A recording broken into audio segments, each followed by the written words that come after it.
Hi, my name is Dave, and I'm finally back at my shop for a little bit.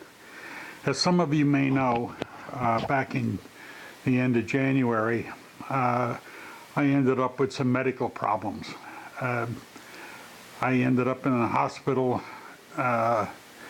for a triple bypass surgery to correct 4 blockages. And after the operation, I thought things were going pretty well. February and March, I thought I was gaining strength and doing better, and I went through many weeks of rehab, and I thought, yeah, okay, I'm already set to get back down in the shop. I came back down here, and lo and behold, I have just no stamina. I can't seem to stay down here for very long, and I get very tired. So I don't know what the normal recovery time is for something like that, but overall it seems to be taking a very long time. I lose my breath very easily. I recover faster than I did before, but I'm still having problems. At any rate, this is the first video I've made in all that time, and maybe some of you are very appreciative of that fact that I haven't been making videos. I'm not sure. At any rate, I'd like to try and get back at it. And the very first thing I want to do is to thank a gentleman by the name of Jeff Santo. Jeff and his partner Dana run I guess a blacksmith shop or metalworking shop up in Connecticut. And I saw some of his work, and I decided to contact him. Now, this is Jeff's name and channel. It's Jeff Santo at Dark Moon Metals. Jeff does some pretty interesting work. And one of the things that I saw him do was he made a rose. And my 50th anniversary is this coming Saturday, August 26th. And I ordered a metal rose from Jeff and Dana for my wife for our 50th wedding anniversary. And this is what they came up with. Now I'm going to give you a view of this. This is absolutely incredible, the workmanship in here.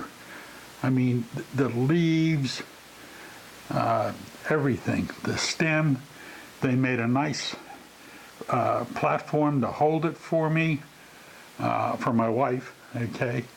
And Jeff, I just want to thank you so very much for this. My wife was absolutely thrilled with it. Check out his channel. I think you're going to be pleasantly surprised at the things that he's been making. Now, to get back to what I want to get working on here, and I'm not sure you can see this. Let me see if I can zoom in a little bit. Yeah, let me move the camera. Okay. This is a piece of stainless steel that I put into a 4-jaw chuck. I saved you the agony of watching me trying to dial this thing in like Adam Booth and Keith Fenner do. Just took me, let's just say it took me just a little bit longer than what they did. At any rate, this is all dialed in. And what this is going to eventually be is an extension for my Harbor Freight 20-ton press. A gentleman by the name of Pragmatic Lee, that's his channel name, okay, Mr. Pragmatic Lee.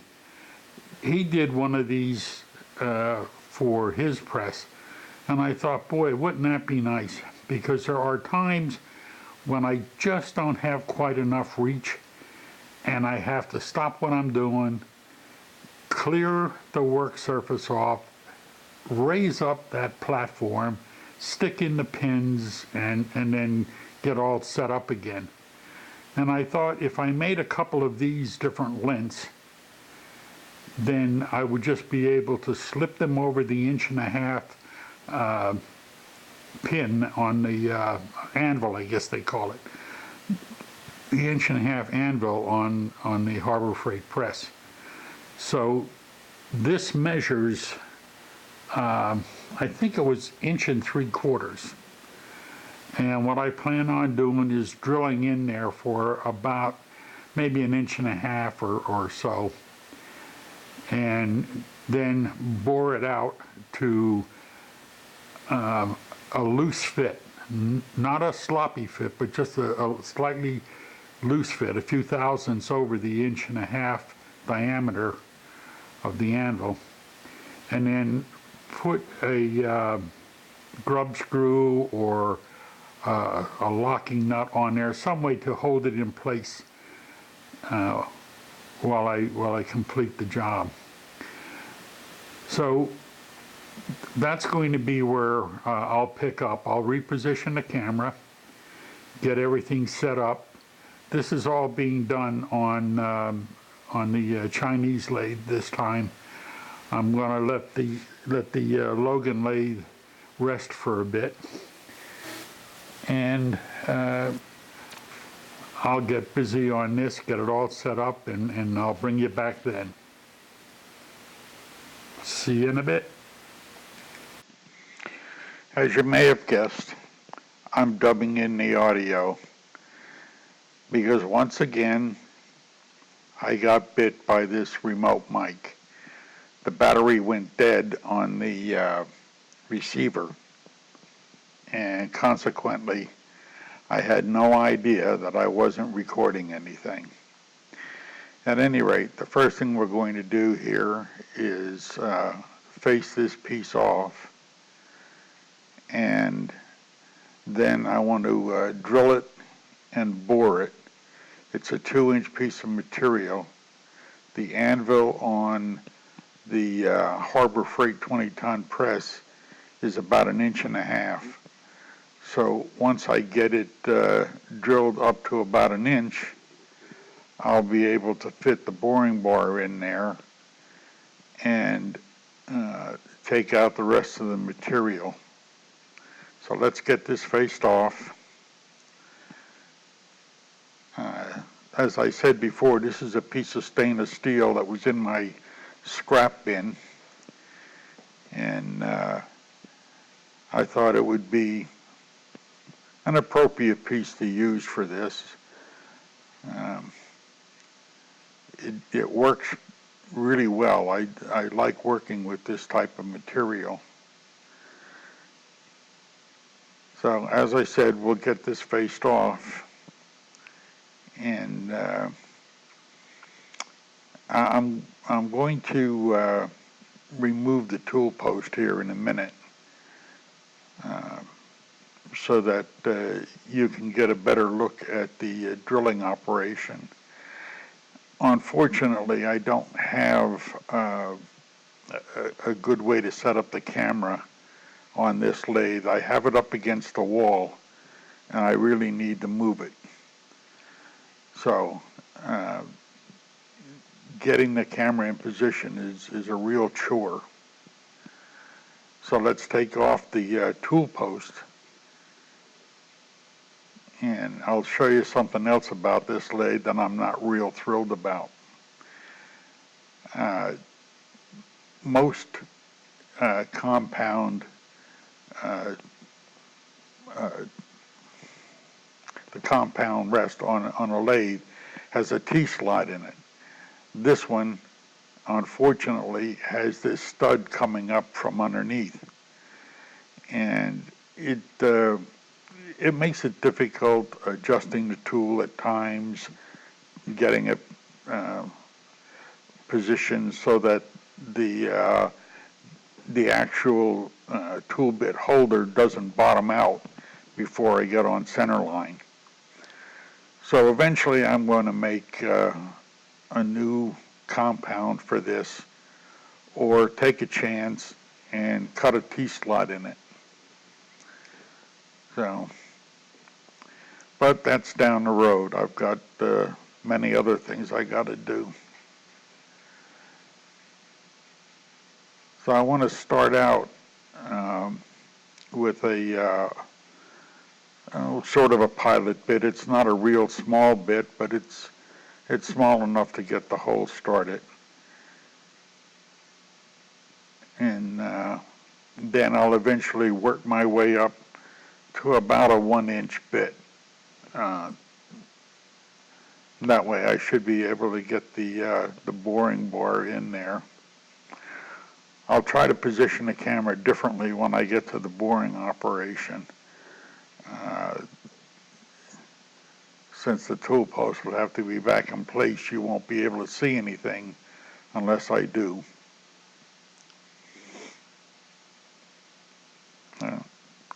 This material's a little on the hard side, and maybe this drill bit could use a dressing. I try to keep the bits sharp, but I may have grabbed one that's not too spiffy here. So let me mark it out now for about 1.5 inches.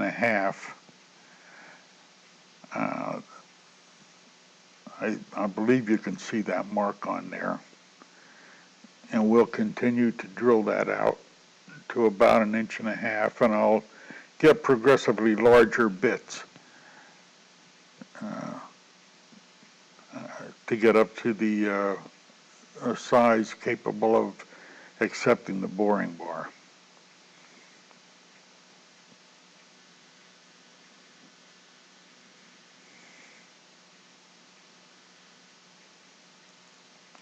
This isn't a bad little lathe. It's a gearhead lathe. That's another thing that I wasn't particularly fond of.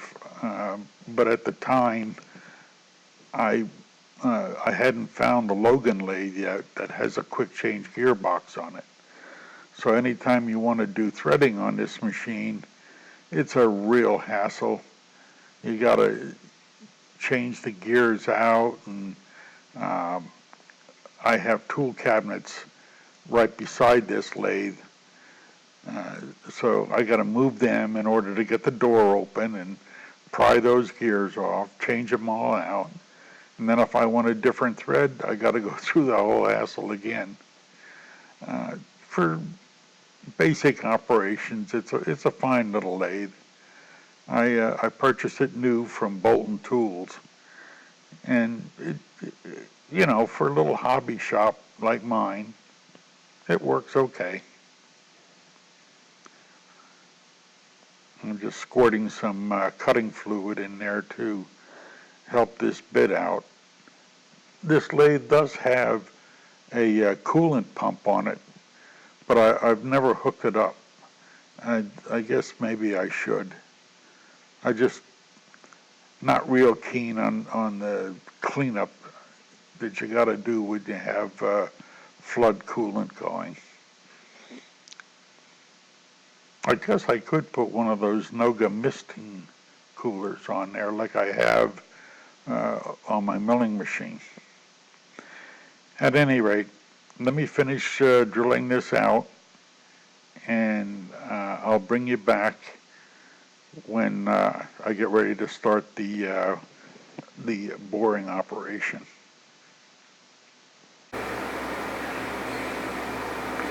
Okay, I'm all set up to do the boring operation. Unfortunately, this is the best camera angle that I can get. I've tried to get on the end of the lathe and back in there.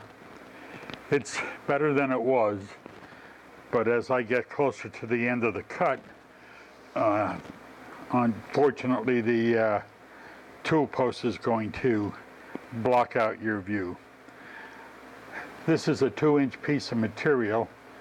I need to come to 1.5 inch diameter plus a few thousandths on the internal bore, and I'm already drilled out to about 1 inch. Okay, so we're going to go ahead and set this dial here. Well, first of all, I'm going to touch off. How about that?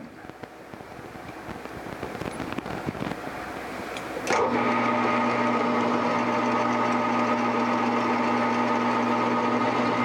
right, right there, we'll set this to 0. Okay, give it a little bit of go juice.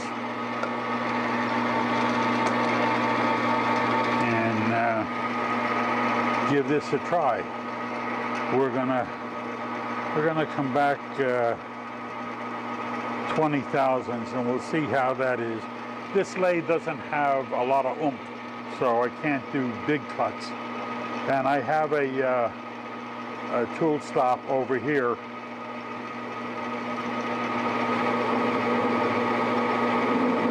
There we go.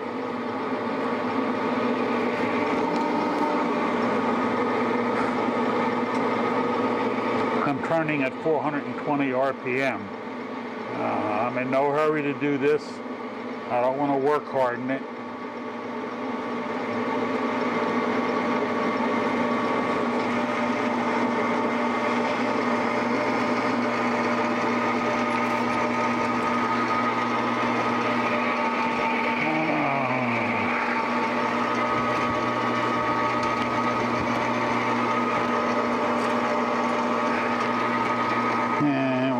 Back here, another 20 thousandths, and we'll just pick away at it. There's no hurry to do this.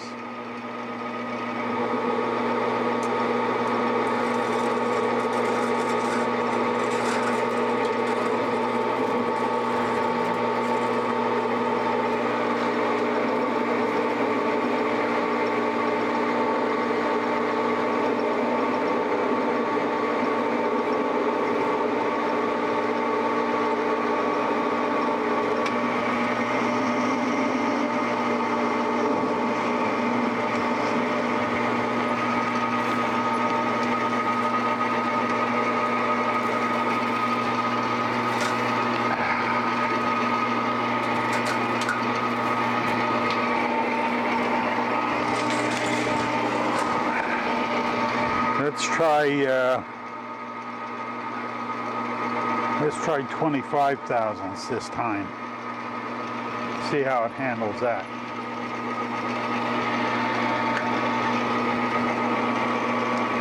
Looks like I'm getting a pretty good finish inside, although that's not critical.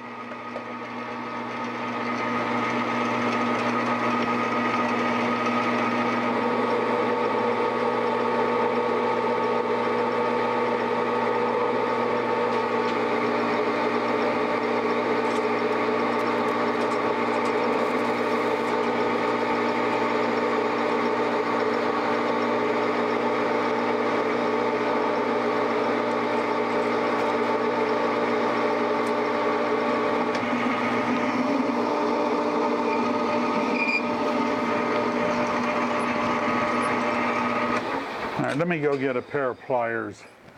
This is getting to be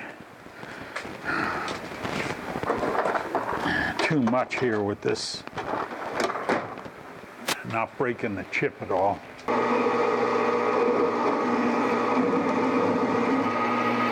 I should say it brings me up to 200 thousandths. It's still only a 25 thousandths cut.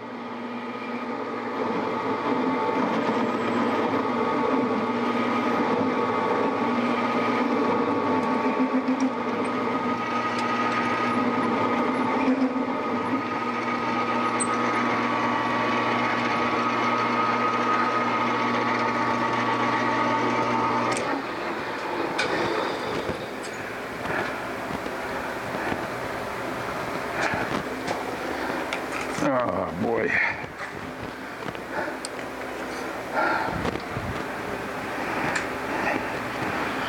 Well, I'm getting a nice, terrible looking cut is what I'm getting. I'm getting a nice bronze looking chip in there. And just for grins, let's see where we are right now.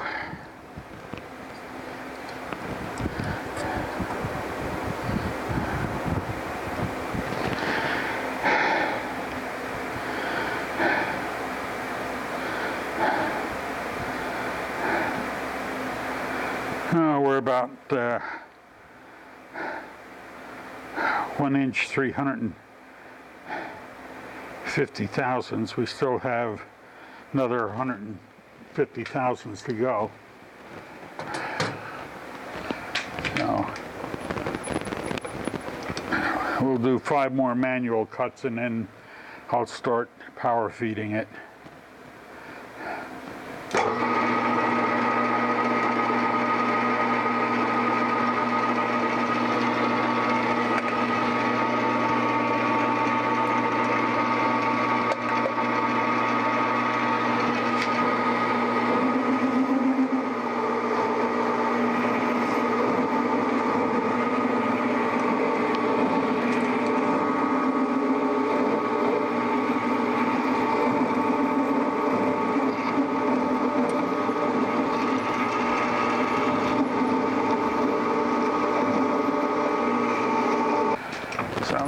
Let's power feed this for a little bit and give it some juice. Tell you what I really need to do is get this fan set up. So let's see, 5, 10, 15, let's do that.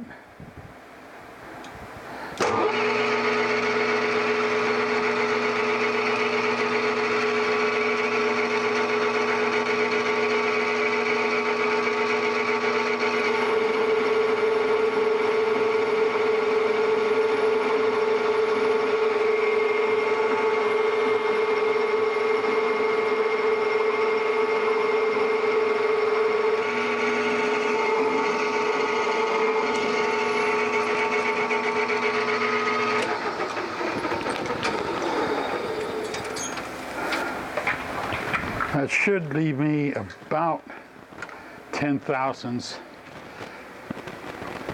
plus the little extra slack I want in there. I don't know. It's only about 2 thousandths short. So I have a piece of 1.5 inch aluminum here. We'll see if that's gonna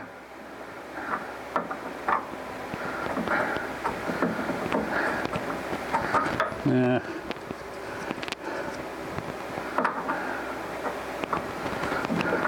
Let's take another 2 thousandths out of there.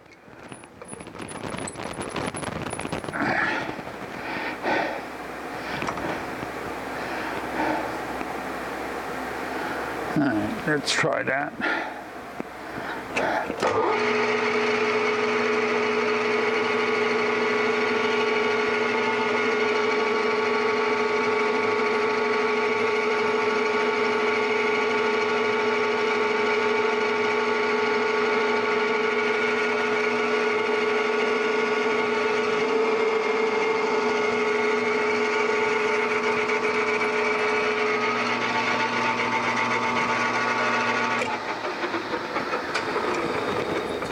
And we'll see what that fit looks like now.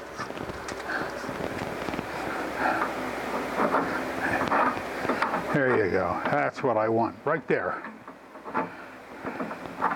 All right.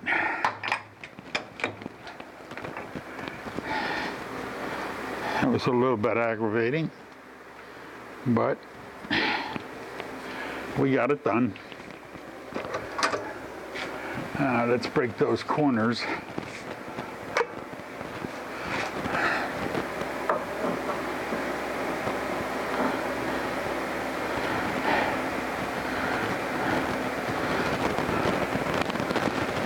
Where's the, there. This is the one I want.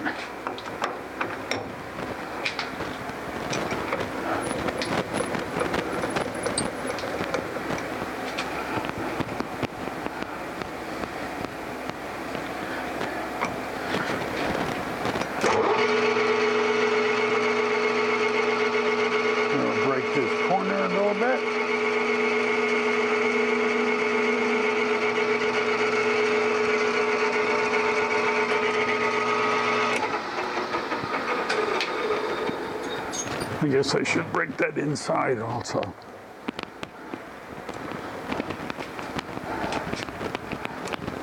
Oh. That's another thing I want to make for this, for both these lathes, is a chamfering bit. That's not going to work, is it? Not going to work.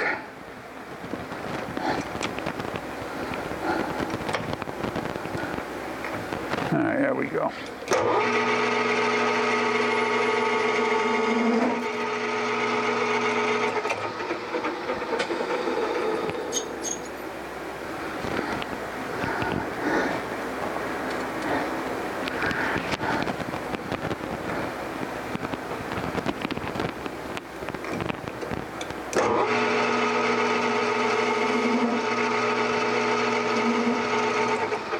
That's good enough.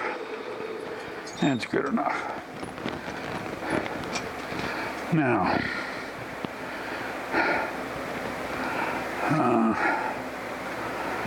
I need to turn this over, re-indicate it, and true up the other face. So I'll be back in a few minutes.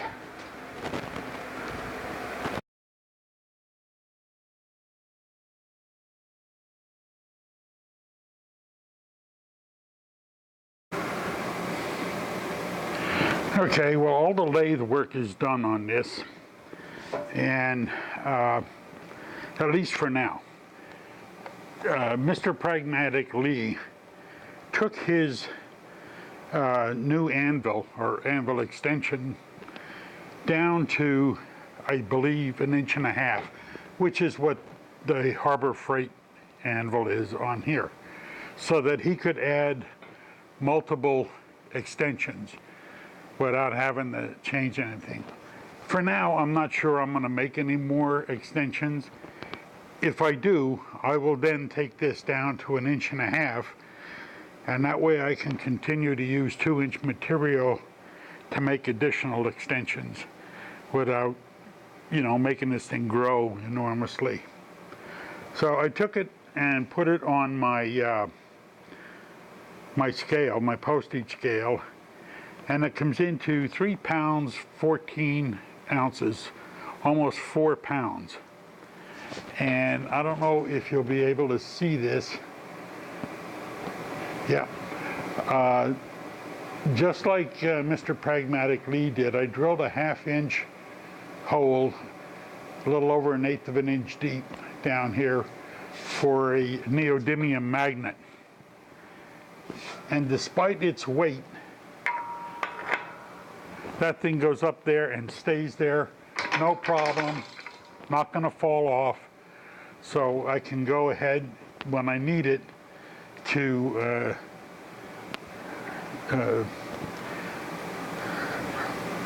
when I need to make the anvil longer.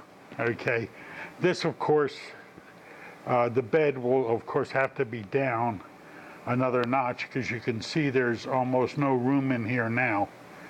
But that's okay. That's okay. We'll see how this works out before I make any more of these. I want to thank all of you for subscribing. There's, I think, 61 of you right now, but it's growing, and I appreciate people wanting to see more of what I do. And I want to thank you for stopping by to view this. If you like it, give me a thumbs up, some comments, and please subscribe to the channel. And I'll try to get more out a lot more often than I've been able to do recently. So with that, I'll say have a great evening. Thank you.